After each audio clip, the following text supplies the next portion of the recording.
Hello, this is Michael Wojcik with a City Council update for January 5th, 2015. And for the first time since I've become an elected official, today was the first meeting where I was not the youngest elected official. So welcome, Nick Campion, and quite frankly, it's great having Nick on the council, and I think that I'd love to see more and more millennials getting involved in government. It makes a huge difference to be able to articulate your views and have your voice heard. Three things I'm going to talk to you about today. First of all, something I've been nitpicky about for a long time. It's always bothered me that our committee meetings, where a lot of important discussion is had and important decisions are essentially made, not officially, but essentially made, have never been recorded. If you're not at the meetings, you don't have access to that information. That's always bothered me. But I was never confident I had the votes to force the issue. Today, that changed. I was pretty confident, and I brought it forward and basically directed the city administrator that all of our committee meetings now will be recorded, and those recordings will be posted online. They're not going to be anything extravagant. They're just going to be audio recordings, but it's some accountability that we haven't had, that we've needed, and I think it's going to make my life a lot easier when I reference back to things that were supposed to be getting done that weren't getting done. I brought it up, and there was kind of a passing comment. Oh, we'll take that under consideration. I'm like, hold it. One vote right here for recording these meetings. Let's go around the table and see how many votes we have. And funny thing happened. We had the 4 votes that we needed, and frankly, the city administrator grudgingly acknowledged that in fact a majority had directed him to do this, and now it is our policy. I think this is very good for accountability. It's very good for transparency. And my only regret is it was my 7th year before I was able to get this policy in place. But I'm very happy for this change going forward. Second item, small thing, but again, this is why you have to have the patience to sit through these huge packets and read the details.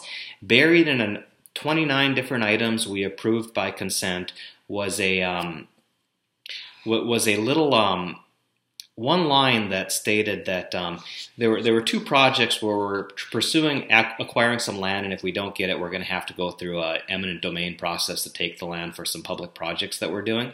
And one of them was perfectly correct. It said that the city council authorizes the city administrator to pay up to 15% over the assessed value for these properties. You pay a little bit of extra because that's the way it works when you're in the process of taking land, and if we can work out an agreement for that amount, we come out ahead because of the legal fees associated with the eminent domain process.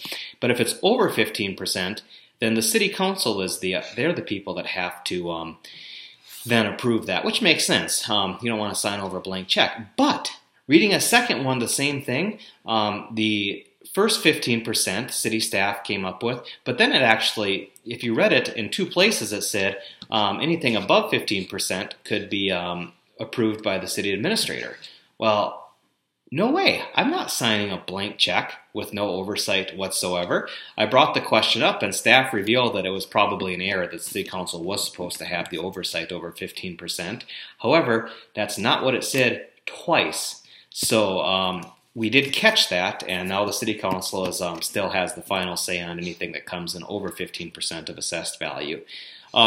Lastly, a project that I'm excited about but have some concerns is an affordable housing project by Joe Weiss, Joseph Development, downtown. Great location, wonderful location, walkable, transit-oriented, desperately need affordable housing. The issue came in that it's being compared to, I assumed that this was going to come forward with a different land use and different zoning, but it didn't. It just came forward as restricted development. And one thing we have to do is we have to compare the compatibility to the surrounding area. Well, the issue is I think this is a wonderful place for a project, but the issue is that it's not compatible with what's there right now because, well, we wouldn't want it to be compatible with what's there right now. And it's also not compatible to the underlying zoning and land use. And so we have this compatibility issue. In order to approve it, it has to be compatible. And I think this is some place where myself personally and the city council has changed a lot over the years. This thing probably in the past would have gone down 7-0 because it just did not obey the requirements which were required to evaluate these projects on. However, what we were able to do is direct staff to work with them and see if we can address some of these issues. Now, I don't know if we're going to be able to handle the compatibility thing. This thing might have to go back, in theory, for a review of. There might have to be some land use and zoning change to go along with it. There's a secondary concern that the DMC has a different use for some of this land, and maybe there's a way to make these projects work together.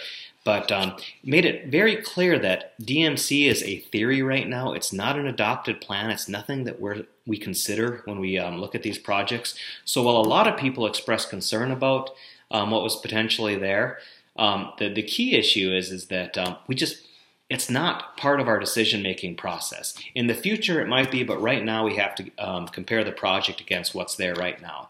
But articulated some good and bad points. We desperately need the affordable housing. Everyone who's willing to do it, we need them submitting 1 or 2 projects per year. We just can't get enough of this stuff.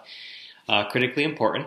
So I do appreciate some of the things the developer was trying to do there, but we have some underlying issues we have to take care of. So instead of shooting it down, we tabled it for some more consideration, and hopefully come out with a way to make this project work for everybody, because God, we need more affordable housing in this community.